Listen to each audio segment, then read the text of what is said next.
It starts with an energy you can feel in your chest, an electric tension between one of Hollywood's most charismatic stars and the biggest entertainment empire on earth. The headline racing through feeds like wildfire? Remove Fantastic Four to now, Pedro Pascal furious. Off the Disney clash. It's not rumor mill fluff. It's not clickbait fluff dressed as outrage. This came straight from behind closed doors, and it hit the industry like a meteor. Pedro Pascal, known for balancing charm with intensity, is not someone who usually loses his cool publicly, but insiders say this was different. There was no playful smirk, no subtle wink to fans. This was a demand delivered with absolute seriousness and aimed directly at the heart of Disney's Marvel strategy. Those words, remove Fantastic Four 2, were spoken like a verdict, not a suggestion. Disney executives weren't expecting a fight. They had banked heavily on Pascal's involvement in the Marvel Cinematic Universe, framing him as a cornerstone in their next decade of storytelling. But now, his sudden stance put everything on edge. It's a rare sight in Hollywood when a studio giant like Disney gets blindsided by one of their own leading stars. And make no mistake, this wasn't just a heated conversation. It was a high-stakes standoff. The origins of this fallout trace back to a meeting that, on the surface, was supposed to be about schedules and creative alignment. But under the table, tensions had been brewing for weeks. The Fantastic Four sequel was meant to build on Disney's post-Avengers momentum. For Pascal, however, it represented something much darker. Creative decisions that, according to sources, clashed with his personal ethics and professional boundaries. One crucial point here, some outlets claim this was all over salary disputes or ego-driven conflicts. That's not true. Those headlines, while juicy, don't match the accounts from people actually present in the conversations. The core issue wasn't money. It was about control, specifically creative control, and how Disney was steering the ship in ways Pascal allegedly found dishonest to fans and harmful to the story. When Pascal made his stand, Disney's first move wasn't to negotiate, it was to investigate. They quietly initiated a contractual audit, combing through clauses, obligations, and escape hatches. This wasn't an open public fight. It was a legal chess match, where every move had to be calculated to avoid spilling into the headlines too soon. But in today's hyper-connected media landscape, word doesn't just travel, it detonates. Insiders describe a tense phone call between Disney's lawyers and Pascal's agency. The conversation was loaded with corporate caution. Disney urged Pascal to stay silent for now, painting it as a way to protect his image while they worked through the dispute internally. But to Pascal, that sounded less like protection and more like suppression. The request to hold back only deepened the rift. Here's where it gets even more explosive. While many casual fans thought this was a PR stunt to generate buzz, that narrative doesn't hold up. PR stunts require mutual planning and benefits. This was the opposite. People close to the situation say Disney was genuinely rattled. They weren't looking for headlines, they were trying to prevent them.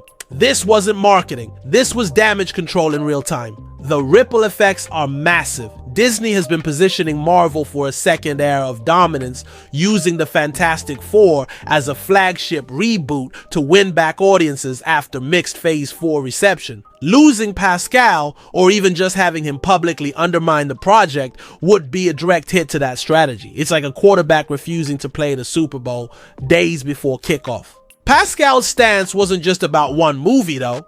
It was a shot across the bow at how Disney has been handling storytelling in general. Over the past few years, there's been mounting criticism from fans and even some former insiders that Marvel has traded narrative depth for flashy, formulaic spectacle. For an actor like Pascal, who's built a reputation on emotionally grounded performances, that trend could feel like a betrayal. Some fans online have been quick to believe unverified claims that Pascal's demands came after a leaked script revealed controversial plotlines. While there was a draft that reportedly caused friction, much of the leaked content circulating is fake. Screenshots of alleged dialogue and plot twists spreading on Reddit and Twitter don't match any real verified script excerpts. This is a classic case of misinformation piggybacking on a real controversy. But make no mistake, the verified facts we do have are already enough to shake the foundations of Marvel's future. Multiple credible sources confirm Pascal directly told Disney he would rather walk away than be part of Fantastic Four 2 under its current direction. That's not hearsay.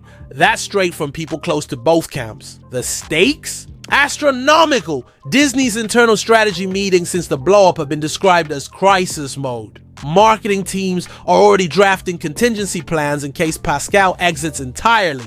Marvel's creative department is under pressure to rewrite story arcs that have been built around his character. And behind all this, the finance division is calculating how a fractured relationship could impact shareholder confidence. There's also the question of fan perception. Pascal has one of the most loyal fan bases in the industry. His fans don't just watch his projects, they defend them online with a ferocity that can sway public opinion. If he frames this conflict as a fight for artistic integrity, Disney risks looking like the villain in their own superhero story. That's a dangerous PR position for a brand that thrives on being the dream factory. While some entertainment bloggers are already framing this as a temporary misunderstanding, the body language and tone reported from those meetings suggest otherwise. The way Pascal walked out, calm, collected, but absolutely resolute, gave the impression of someone who had already made peace with the consequences. This wasn't a tantrum. This was a line in the sand.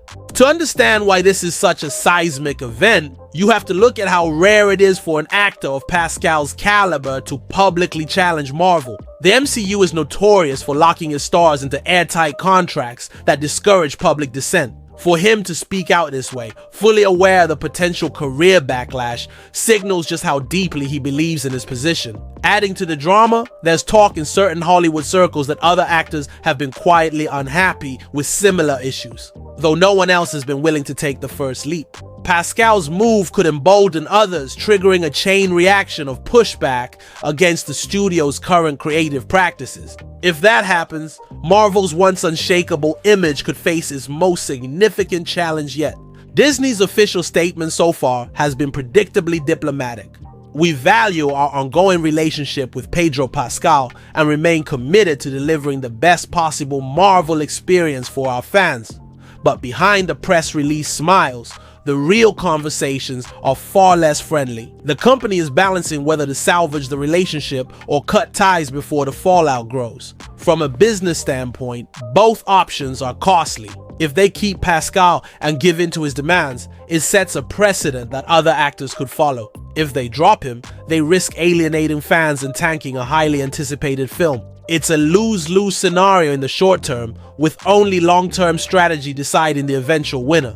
The public's reaction has been split, as always happens with big Hollywood disputes. Some are applauding Pascal for taking a stand, calling it a rare display of artistic integrity in an industry increasingly driven by algorithms and merch sales.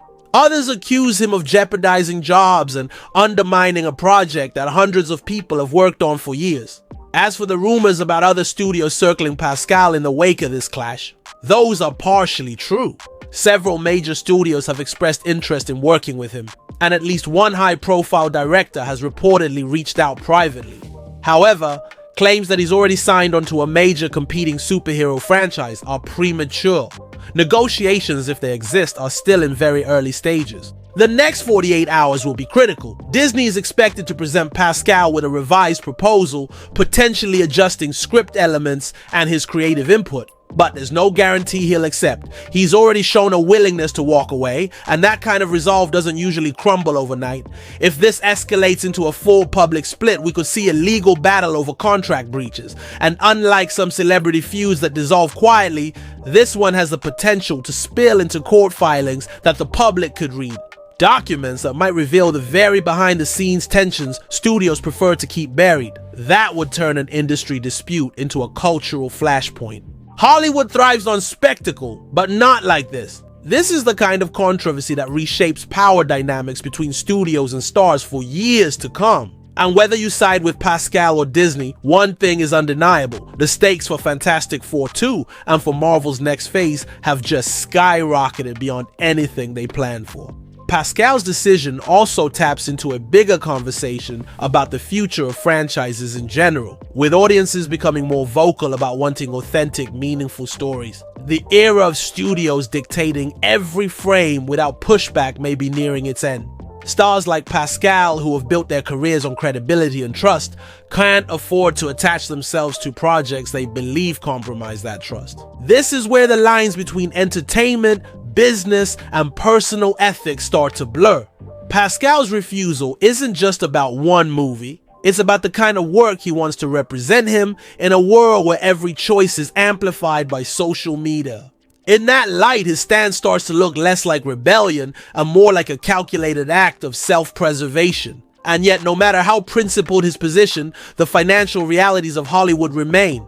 Walking away from a Marvel role means walking away from potentially tens of millions in future earnings. Not just from salaries, but from merchandise, appearances, and the career momentum such roles create. That's not a decision anyone takes lightly, especially when they're at the peak of their fame. The industry is watching closely. Agents, lawyers, and other actors are taking notes on every move in this standoff. Whatever happens here will influence how negotiations are handled for years to come. If Pascal wins concessions, the ripple effect could be massive. If Disney holds the line, it could deter others from attempting similar challenges. For now, all eyes are on the next statement, whether it comes from Pascal directly or from Disney's PR team. The wording, the tone, even the timing will be dissected by fans, analysts, and competitors alike. Because in Hollywood, the story off screen can be just as important as the one on it. The silence from Pascal since the initial statement is deafening, and it's deliberate. Those who know his PR style say he's letting Disney's own reactions speak louder than anything he could post on Instagram. This isn't passive retreat, it's tactical restraint. In Hollywood, silence is sometimes the loudest move, especially when everyone is watching for the next headline. Behind the curtain, sources reveal that Disney's internal memos have started labeling the situation as a sensitive brand alignment issue. That's corporate code for this could hurt the bottom line if we mishandle it. Entire teams are being reassigned to manage narratives, from social media monitoring to influencer outreach, all designed to keep the online discourse from spiraling out of their control. But controlling the narrative in today's digital age is like trying to hold back a tidal wave with a broom. Fan forums are alive with speculation, some of it sharp and informed, some of it wildly fictional. The ratio of truth to rumor is skewed heavily toward rumor, and fact-checking has become a full-time job for anyone close to the situation. The genuine details that do escape into public view are drowned in a sea of sensational fabrications. One example, an alleged leak claiming Pascal stormed into a Disney board meeting and threw a script across the room, went viral overnight. Multiple reputable insiders have confirmed this never happened. There was no dramatic prop throwing, no shouting match in a conference hall. The real confrontation happened in controlled private spaces. The story of the thrown script? Pure fan fiction dressed as fact. Still, the persistence of these false narratives shows just how hungry audiences are for spectacle. And in a way, that hunger is part of the problem. Disney's current content strategy thrives on the idea that fans will engage no matter the quality as long as the hype machine is loud enough. Pascal's resistance challenges that assumption at its core. If hype isn't enough to keep stars and audiences aligned, the model could crack. For Marvel, the Fantastic Four reboot isn't just another movie. It's a linchpin. After the mixed reception to several recent entries, they need a critical and commercial hit to reset momentum. Fantastic Four 2 was meant to cement that turnaround. A very public clash with its lead actor isn't just inconvenient, it directly undermines that mission. Industry analysts are already factoring the dispute into their projections. Some financial forecasts have downgraded expectations for Disney's next fiscal year, citing the potential loss of Pascal as a key variable. That might seem extreme, but in an interconnected brand like Marvel, one actor's departure can send ripple effects through multiple franchises, spin-offs, and merchandise lines. And then there's the fan loyalty factor. Pascal isn't just a Marvel actor. He's built trust across multiple fandoms. From The Mandalorian to The Last of Us, his work has cultivated audiences who value depth and sincerity. That kind of credibility is rare, and it's something Disney can't replicate with simple recasting. If they lose him, they lose a bridge to fans who might already be drifting away from the MCU. In Hollywood's inner circles, whispers about the Pascal precedent are already forming. If he succeeds in reshaping the terms of a Marvel project mid-production, other A-list actors could follow. That's a scenario studios fear deeply, as it could shift the balance of power away from corporate decision makers and toward talent in a way not seen since the golden age of Hollywood. On the other side, if Disney holds firm and forces Pascal into compliance or pushes him out entirely, it sends a chilling message to other stars. The implication would be clear. Even the most bankable actors are replaceable in the Marvel machine. That's a statement Disney might be willing to make if it means preserving long-term control over its cinematic universe. The wider entertainment media is already treating this as a symbolic battle for the soul of blockbuster filmmaking. Think pieces are flooding in, drawing parallels to other moments in film history where creative integrity clashed with corporate mandates. Some compare Pascal's move to directors walking away from major franchises, while others see it as a unique challenge because it comes from an actor, not a filmmaker. There's also a cultural dimension here. Pascal's popularity isn't just about his roles, it's about his public persona. He's been embraced as a relatable, almost anti-celebrity figure, known for his humility and humor. This gives him a public advantage in disputes, as audiences are predisposed to see him as authentic and corporations as cold and calculating. Disney knows this perception battle is one they can't afford to lose. Meanwhile, insiders say production on Fantastic Four 2 is in a strange limbo. While some pre-production elements are continuing as planned, major creative decisions are on hold until the Pascal situation is resolved. This uncertainty creates logistical headaches. Crew members can't prepare fully, budgets can be finalized, and marketing timelines start to slip. In the film industry, delays are expensive, and each passing week adds pressure to find a resolution. One confirmed fact amid the noise: Pascal has not filmed a single scene for the sequel yet.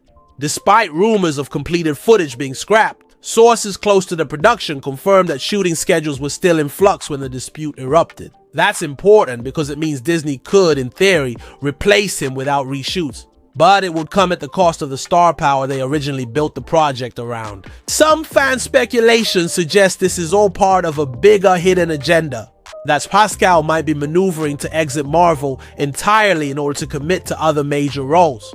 While it's true he has a full slate of offers, the idea that this dispute was engineered as a clean break doesn't match the timeline. Those close to him insist this fight wasn't planned. It was a reaction to a specific series of creative decisions he couldn't endorse. Even so, the optics of this situation are already influencing how fans talk about Marvel's creative process. Online discussions are increasingly framing the studio as rigid and risk-averse, more concerned with quarterly reports than artistic vision. That narrative, whether fully accurate or not, is gaining traction, and Pascal's stand only adds fuel to it. At the same time, some of Disney's most loyal defenders are pushing back. They argue that the studio has a proven track record of delivering crowd pleasers, and that large-scale storytelling requires centralized control. From this perspective, Pascal's demands could be seen as a disruption that jeopardizes the collective effort of hundreds of other cast and crew members. The truth, as always, is somewhere in between. Studios do need structure to manage billion-dollar franchises, but without room for creative voices, those same franchises risk becoming stale and predictable. Pascal's fight, in that sense, isn't just about one sequel. It's about whether Marvel can evolve beyond its current formula without losing its identity. Financially, the pressure is mounting. Merchandise deals tied to Fantastic Four 2 are already in motion, and licensing partners want assurance that the film's key elements, including its lead star, will remain stable. Every delay in confirming Pascal's role risks damaging those relationships and potentially costing Disney millions before the film even hits theaters. There's also the issue of long-term brand loyalty. Marvel's dominance over the past decade wasn't just about superhero stories. It was about building a connected universe that fans could trust to deliver consistent quality. If high-profile disputes and perceived creative compromises become common, that trust could erode faster than executives expect. As for Pascal's next move, those who know him say he's weighing his words carefully. When he does speak publicly, it's likely to be measured and precise, aiming to clarify his position without igniting unnecessary legal trouble. The challenge will be striking a balance between transparency for his fans and discretion to protect his professional standing. If history is any guide, this dispute won't vanish quietly. Even if a resolution is reached behind closed doors, the story will linger in the public consciousness as a turning point. A moment when one of Hollywood's most bankable stars dared to push back against the biggest entertainment brand in the world. Whether that moment becomes a cautionary tale or an inspiring precedent will depend on what happens next. Hollywood is built on narratives, both on and off the screen. And right now, the off-screen story between Pedro Pascal and Disney might be the most compelling one playing out in real time. It's a battle of wills, values, and visions, and the outcome could ripple far beyond one superhero sequel. For audiences, it's a rare chance to see the machinery of blockbuster filmmaking laid bare. The stakes, the strategies, the human choices behind billion-dollar decisions, all of it is suddenly visible in a way studios usually work hard to hide. That transparency, intentional or not, might be the most lasting legacy of this entire conflict. And as the days tick by without resolution, the tension only builds. Every social media post from Pascal is scrutinized. Every vague comment from a Disney executive is dissected. Fans search for clues, analysts read between the lines, and the industry holds its breath. Because everyone knows, when the next move comes, it will be decisive. The longer the stalemate stretches, the more the industry begins to treat it as a landmark moment rather than a temporary snag. It's not every day that a studio like Disney and an actor like Pedro Pascal end up in a high-profile deadlock that no amount of quiet back-channel diplomacy seems able to untangle. Time, in this case, is not a neutral player. It's a weapon for both sides. For Disney, the clock ticking forward can be a tool to pressure Pascal into compliance. Production deadlines, contractual obligations, and marketing commitments create a sense of urgency. The theory is simple. As the release date inches closer, the burden of potential blame will start to weigh more heavily on the actor, pushing him to fold. But that calculation assumes Pascal fears the optics of a stalled project more than the principles at stake.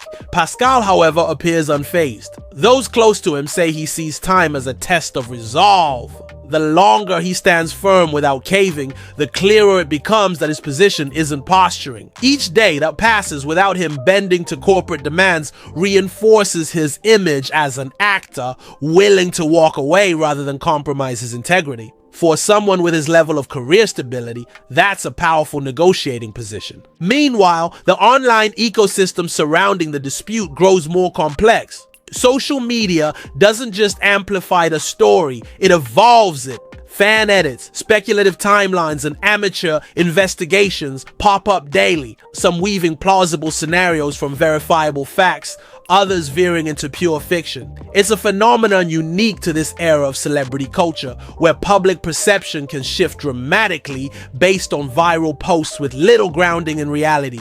One particularly persistent falsehood claims that Pascal's contract included a secret clause granting him veto power over certain plot points, and that this clause is at the heart of the dispute. Industry insiders have flatly denied this, noting that such clauses are virtually unheard of in Marvel contracts, which are notoriously studio-controlled. The truth, they say, is more nuanced, a combination of creative disagreements and concerns about how his character would be used in the broader MCU arc. This distinction matters because it shifts the narrative from star throws tantrum over control to star raises red flag over direction. The latter frames Pascal as a protector of quality and storytelling integrity, while the former paints him as difficult and egotistical. Disney's PR machine is keenly aware of this framing battle, which is why official statements are so carefully worded and devoid of specifics. The ripple effects of this battle are beginning to surface in places beyond Marvel. Other studios are reportedly revisiting their contracts with high-profile actors, exploring how to balance creative input without ceding too much control. The Pascal-Disney clash has essentially become a case study, an active lesson in the potential pitfalls of locking talent into massive multi-film commitments without leaving room for evolving artistic priorities. Financial analysts continue to weigh in, some noting that Disney's stock performance could suffer if the perception grows that Marvel's internal stability is fracturing. While one dispute isn't enough to topple a brand of this size,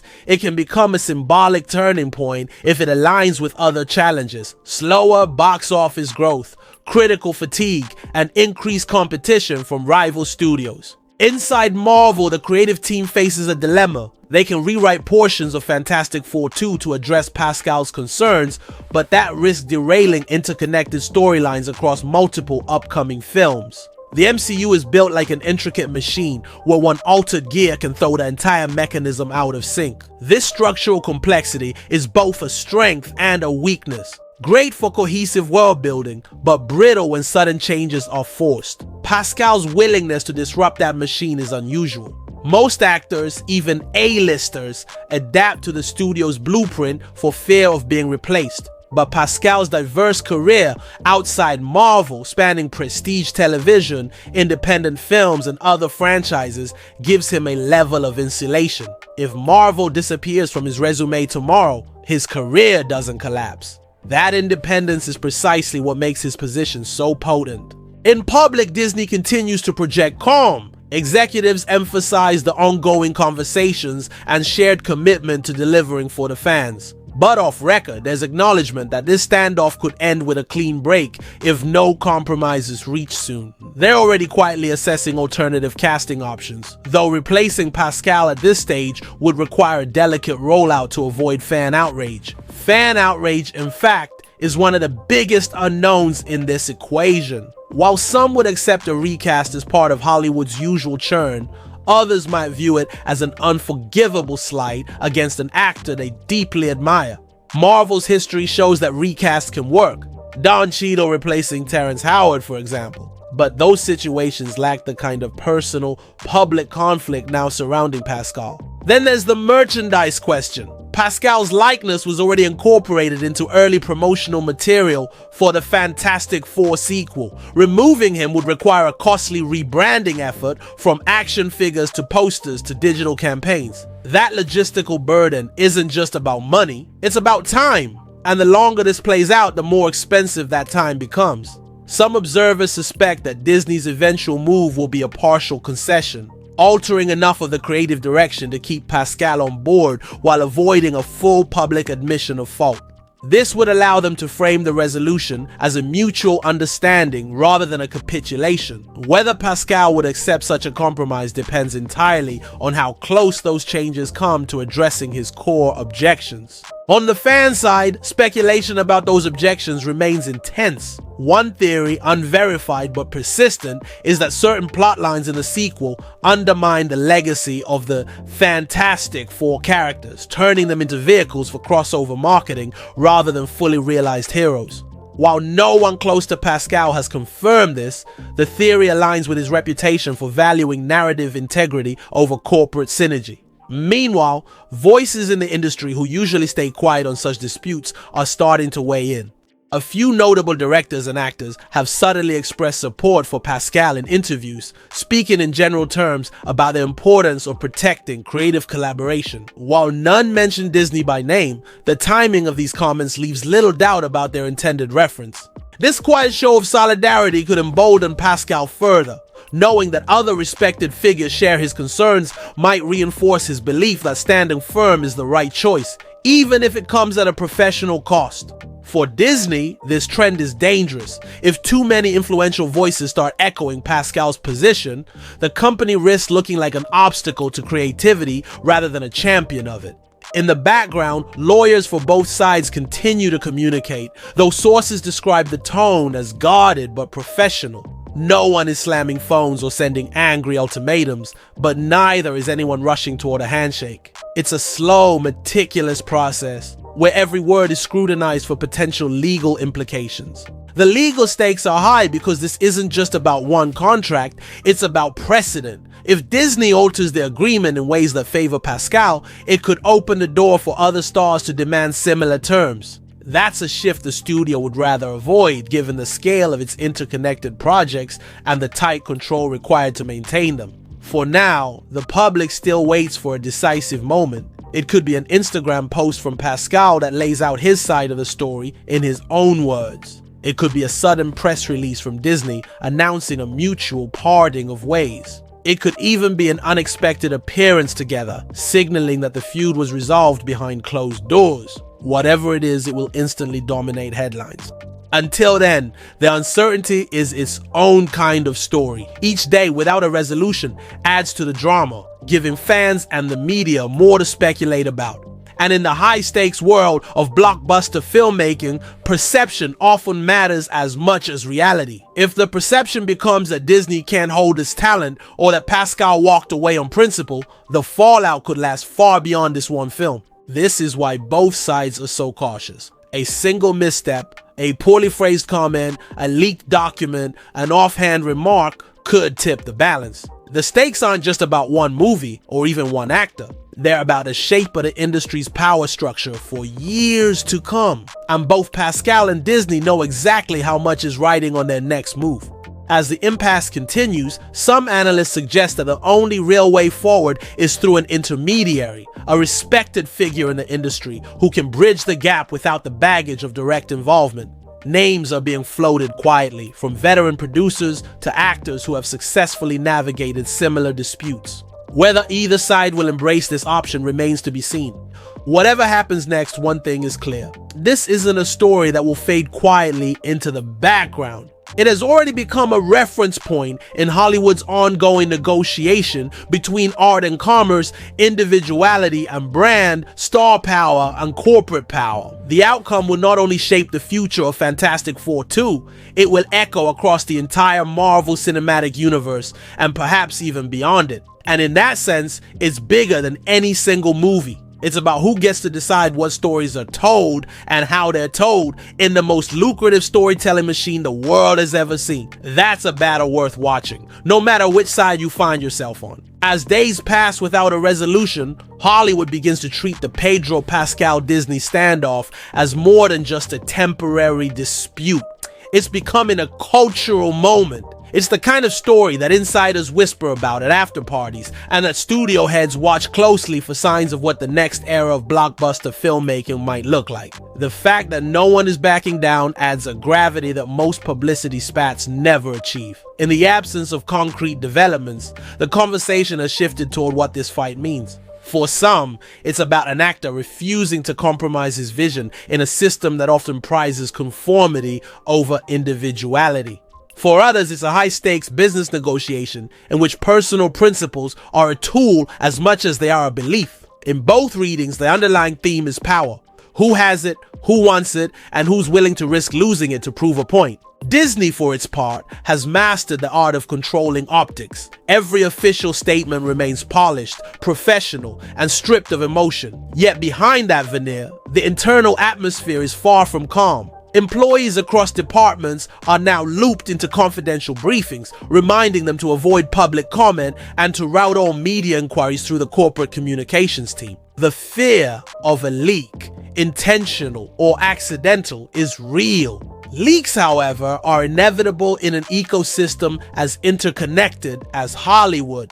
Just this week, a memo allegedly summarizing one of the internal crisis meetings made its way into the inboxes of a few journalists. While Disney has not confirmed its authenticity, the language within, phrases like minimize reputational risk and reassess lead actor integration, reads exactly like the kind of cautious corporate planning you'd expect in this scenario. Whether real or not, the document adds fuel to the public narrative. And that narrative is no longer limited to Marvel fans. Industry magazines, mainstream newspapers, and even political commentators are weighing in. It's not just about entertainment anymore. It's about labor dynamics in high-profile creative industries. Some have even linked Pascal's stance to broader movements in Hollywood, where writers, directors, and actors have increasingly pushed back against studios for better conditions, more transparency, and greater respect for creative vision. The global aspect can't be ignored either. Disney is an international powerhouse, and Marvel's films are global events. A public clash of this magnitude plays differently in different markets. In regions where Pascal has a massive following, sympathy for his position might impact box office turnout if he's replaced. Conversely, in markets where the brand overshadows individual actors, Disney may weather the storm with minimal damage. Balancing these perspectives is a challenge no press release can fully solve. Meanwhile, Pascal's team remains remarkably disciplined. No anonymous sources close to the actor are leaking salacious details to tabloids. No cryptic tweets or Instagram posts are offering breadcrumbs for speculation. That level of restraint suggests a clear strategy. Control the message by saying nothing until the right moment arrives. It's a gamble, but one that prevents Disney from twisting his words in real time. This silence also keeps fans on edge. Every time Pascal is spotted in public, at an event, in an interview unrelated to Marvel, even walking down the street, photos flood social media accompanied by speculation. Was that a smile of relief? A frown of frustration? In this heightened climate, even body language becomes part of the public record. The stakes aren't purely emotional. As the standoff drags on, concrete business consequences loom larger. Marketing timelines for Fantastic Four 2 are already under strain. Tie-in campaigns with merchandise partners, streaming platforms, and cross-promotional brands were designed to roll out in a carefully timed sequence. Delays force expensive adjustments, and every adjustment chips away at profit margins. That's why some insiders believe a decision is coming sooner rather than later. Not because one side is about to cave, but because the financial pressure of indecision is becoming too costly. At a certain point, both Pascal and Disney have to weigh the damage of losing against the damage of waiting. In high-stakes negotiations, momentum matters. And right now, the momentum is static. The Pascal effect is also showing signs of influencing other productions. Actors in unrelated franchises are reportedly being more vocal during script negotiations, citing the public visibility of Pascal's stand as proof that pushing back is possible. While not every actor has the leverage or public goodwill he does, the ripple effect is unmistakable. Studios are noticing. Of course, the cynics in the industry see it differently. To them, this is a matter of a studio protecting its brand from an actor whose demands, however principled, threaten the coherence of a multi-billion-dollar storytelling engine. From this angle, giving in to Pascal could be a slippery slope, setting a precedent that jeopardizes the efficiency of franchise filmmaking. It's the classic tension between art and assembly line. What's certain is that this isn't just about one movie anymore. Fantastic Four 2 has become a symbol in a broader conversation about how much say creatives should have in a franchise model that thrives on strict adherence to an overarching plan. If Pascal emerges from this with tangible changes made in his favor, it will send shockwaves through the industry. If Disney emerges with its plans unchanged, it reaffirms the studio's ability to dictate terms even to its most bankable stars. One fact that cuts through all the noise: Disney has yet to put a firm production restart date on the calendar. That alone speaks volumes.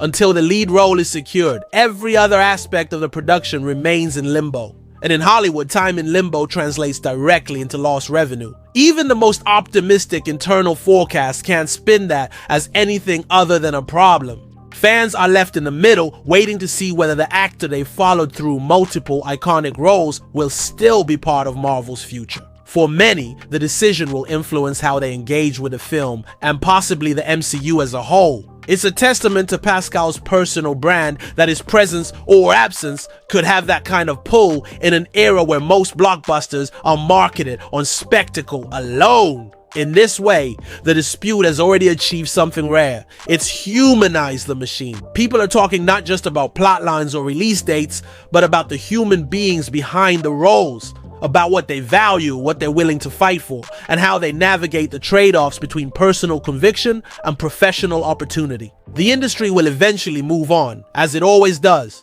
A resolution will be reached, publicly or privately, and new headlines will replace this one. But the memory will linger. Agents will reference it in negotiations. Actors will think about it when they read their next contract. Studio executives will remember it when they consider how much creative leeway to grant their stars. And for audiences, it will remain one of those behind-the-scenes stories that reshaped how they think about the movies they watch. A reminder that what happens off screen can be just as dramatic and sometimes more consequential than anything that happens on it. If there's a single takeaway from this entire saga, it's that the balance of power in Hollywood is never static. It shifts subtly or suddenly in response to people willing to test the boundaries. Pedro Pascal has tested them, and regardless of the outcome, the line between star and studio has been redrawn, if only slightly, for everyone watching. The ending to this particular story hasn't been written yet. Whether it resolves with compromise, confrontation, or quiet separation, it will be studied, debated, and retold for years. And in the end, that might be its real legacy. Not the fate of Fantastic Four 2, but the precedent it sets for what's possible when an actor decides that their principles are worth more than their paycheck.